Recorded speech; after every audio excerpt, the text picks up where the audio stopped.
Je suis venu pour qu'ils aient la vie et qu'ils l'aient en abondance. Hier, je vous disais que la première raison, la raison majeure pour laquelle nous avons ce désir de faire connaître le Christ, de permettre à nos contemporains de rencontrer la foi, c'est cela. C'est leur permettre d'avoir la vie en abondance. C'est de permettre que toutes leurs aspirations, qui sont finalement des aspirations d'infini, toutes les aspirations de leur cœur puissent être en quelque sorte comblées, que leur soif d'infini puisse être satisfaite. Et cela, seul l'amour de Dieu est en mesure de le faire. Voilà pourquoi, l'humanité restera en quelque sorte comme mutilée, tant qu'elle sera privée de cette dimension spirituelle, de cette rencontre avec Dieu, et pas simplement avec un Dieu lointain, mais avec un Dieu qui nous aime. Je voudrais vous lire, pour commenter cette soif d'infini qu'il y a dans notre cœur, un très beau texte d'un scout qui fut célèbre en son temps, entre deux guerres, à la grande époque du scoutisme, si je puis dire. Il y a certainement de belles choses encore dans le scoutisme aujourd'hui, je n'en doute pas, mais il y a une époque particulièrement faste entre deux guerres. Il s'agit de Guy de Larigaudy. Et Guy de Larigaudy écrivait ceci: « Au sommet du grand mât d'un voilier, lorsque plus aucune terre n'est en vue, on possède pour soi seul le cercle d'horizon. On voudrait pourtant pouvoir repousser plus loin encore cette ligne, faire éclater cette limite qui malgré tout nous emprisonne, parce que nous sommes faits pour des lointains plus vastes que les grandes étendues rabougries des horizons terrestres.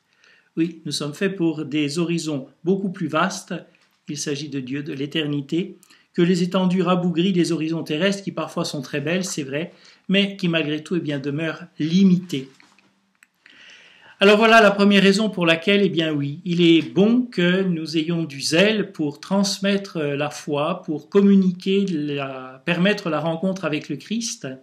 C'est la raison pour laquelle peut-être un certain nombre d'entre vous se sont fait catéchistes ou acceptent de donner du temps et je dirais même un petit peu de leur confort, de sacrifier un peu de leur confort, il le faut, pour faire vivre nos paroisses.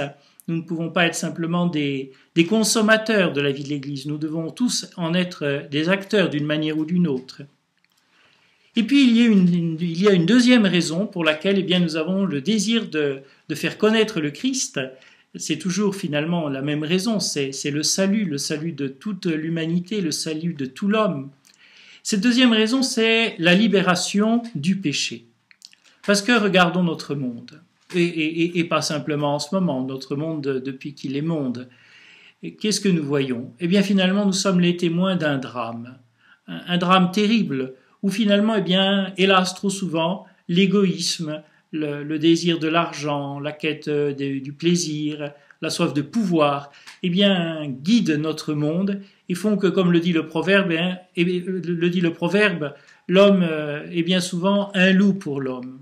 Il n'y a qu'à regarder les journaux, écouter la presse, pour voir ce que malheureusement, ce monde s'avère devenir souvent une jungle terrible. Justement, à la racine de tous ces maux, au fond, il y a le péché. Bien sûr, tous les maux ne sont pas directement liés au péché, mais même un certain nombre de drames qui appartiennent par exemple aux grandes catastrophes naturelles comme peuvent l'être des tremblements de terre, même cette réalité, avouons-le, va être vécue très différemment suivant que l'on est dans un pays riche, pensons à une ville comme Tokyo où on a les moyens de bâtir des bâtiments antisismiques, ou bien dans un pays comme Haïti où la pauvreté est telle que lorsqu'il y a un tremblement de terre, c'est absolument dramatique. Nous l'avons vu il y a quelques années. Alors oui, c'est vrai, à la racine de la plupart des maux qui affectent notre humanité, il y a le péché. Il y a la malice du cœur de l'homme, il y a l'égoïsme. Et le Christ est justement venu nous libérer du péché, d'une part en nous montrant la direction, en nous rappelant la voie de notre conscience, en faisant luire le grand commandement de l'amour du prochain, et puis en nous donnant la force de mettre en pratique ce commandement de l'amour du prochain. Le péché, c'est notre grand ennemi, c'est ce qui s'oppose au salut. Au salut déjà dans sa dimension, je dirais, sociale, terrestre. Encore une fois, à la racine de la plupart des maux qui nous affectent, il y a le péché.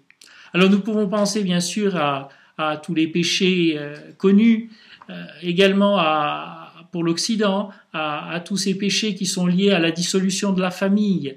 et sans jeter la pierre à qui que ce soit, bien nous ne pouvons pas ne pas assister avec beaucoup de tristesse à cette dissolution de la famille qui cause tant de souffrance, tant de fragilité, de telle sorte que je pense que l'on peut dire que le divorce, eh bien, la multiplication des divorces aujourd'hui représente un fléau social. Encore une fois, sans juger qui que ce soit, il y a des personnes qui sont victimes, il y a tout ce que vous voulez. Mais objectivement, bien, nous devons regarder la réalité en face et nous dire que quand même, il y a parfois beaucoup d'égoïsme de la part de certains adultes et qui ne prennent pas suffisamment en considération eh bien, la souffrance de leurs enfants, les besoins affectifs de leurs enfants. Le péché, eh bien, sous toutes ses formes, et puis parfois aussi des comportements de notre part qui, en eux-mêmes, ne sont peut-être pas des péchés, mais qui, d'une certaine manière, pactisent avec le péché.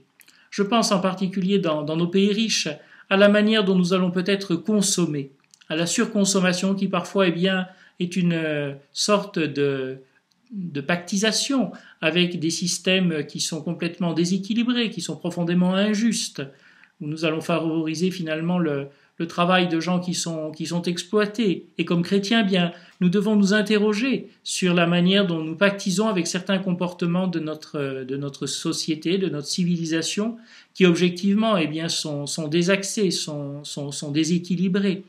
Et comme chrétiens, bien finalement, nous devons être des résistants. Nous devons chercher à résister au péché. Nous demandons d'ailleurs au Seigneur qui nous aide à résister à la tentation, à résister au mal. Nous devons être des résistants. Et par notre manière de vivre, eh bien, nous devons être une interrogation. J'aime beaucoup ce que disait le pape Paul VI dans son exhortation Evangelii Nuntiandi, c'est le début des années 70. C'est un texte à la fois ancien et toujours d'actualité et même prophétique. Et le pape Paul VI disait ceci: « Le monde contemporain écoute davantage les témoins que les maîtres.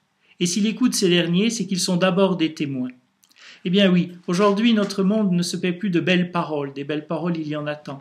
Et ce que notre monde attend des chrétiens, eh bien c'est que finalement nous vivions notre foi dans son intégrité, avec une vraie générosité, sans jouer les parangons de la vertu, sans juger de notre hauteur un peu pharisaïque qui que ce soit, mais tout simplement eh bien avec une véritable générosité à suivre le Christ, de telle sorte que notre style de vie puisse interroger. Tiens, ils ne vivent pas comme les autres, et pourtant ils ont l'air heureux, et en plus ils sont compréhensifs, et en plus ils sont bienveillants. C'est de cela dont le monde a besoin, des chrétiens authentiques, qui à la fois eh bien, sachent tenir le cap, et en même temps, je dirais, sachent le tenir avec élégance, avec bienveillance et avec bonté. Alors que le Seigneur, que la grâce de Dieu fasse de nous ces témoins dont notre monde a besoin. Que le Seigneur vous bénisse au nom du Père et du Fils et du Saint-Esprit. Amen.